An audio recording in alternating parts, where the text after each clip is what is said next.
Hi there, Elizabeth from PPD Search here. Further to the past 4 videos I posted on the importance of your interview methods, I'm sharing ideas on the next stage of the interview process. Further to the last video, we often get asked to produce another Greg, Simon or Fiona. We want another one of them because they're really good. There's nothing wrong with this, but you do need to think about making sure not everyone in the team is the same. You need a healthy, productive conflict through cognitive diversity. Different ideas and thinking to expand the scope of what your team can deliver.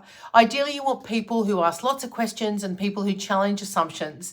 If everyone thinks the same way, then everything is done the same way, which is very insular and leaves no room for improvement.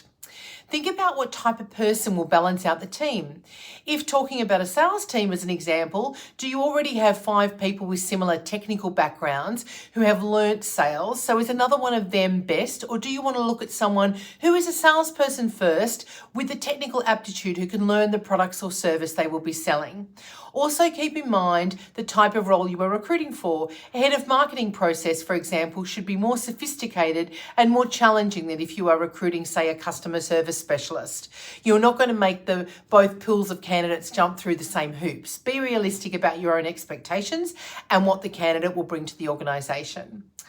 Now, I've discussed behaviour and motivation on previous videos, but further to that, you need to understand the behaviours, values, fit and attitude. We need to take into account personality characteristics, which will need to be explored through robust interview questions. 99% of the time, the person you see in the first interview will be showing only a portion of who they really are.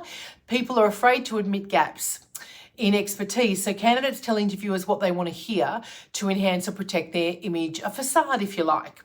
Ideally, we want to make candidates feel very comfortable and relaxed, engage them in small talk, get to know who they are, calm their nerves. You'll see more of the real person if you do this, if they're relaxed. You need to ascertain whether there is a connection with you. If you don't like who they are as a person, it will not be a successful partnership and ultimately you will part company. Them being relaxed and connected with you allows their true personality to emerge, and this approach will show your genuineness and authenticity and engender trust. You want them to feel and think that they really want to work for you in the organisation. Now, be careful to avoid assumptions. Due to our experiences, we develop strong biases and judgments. Try to remain as open as you can. Just because the last person you hired didn't want to work for a large company and not a small one, for example, it doesn't mean that this person won't work out. As I've said before on previous videos, look for reasons to hire, not for reasons not to hire. It's also very important to be able to describe your own culture with some depth and genuineness. We all need to get comfortable doing this, as candidates will ask and they will expect an answer of substance. Think about describing your company culture. What would you say? Think about the way things are done at your organisation. You might include transparency, autonomy, trust, connection, nurturing, motivating, progressive, flexible, innovative, respectful, nimble, and the list goes on. If you would like to continue learning about great interview outcomes, there are 4 prior videos on this topic on YouTube under PPD Search, and I'll be posting another video on Thursday. If there's anything you think we can support you with in the meantime, reach out to me, and happy interviewing. Bye for now.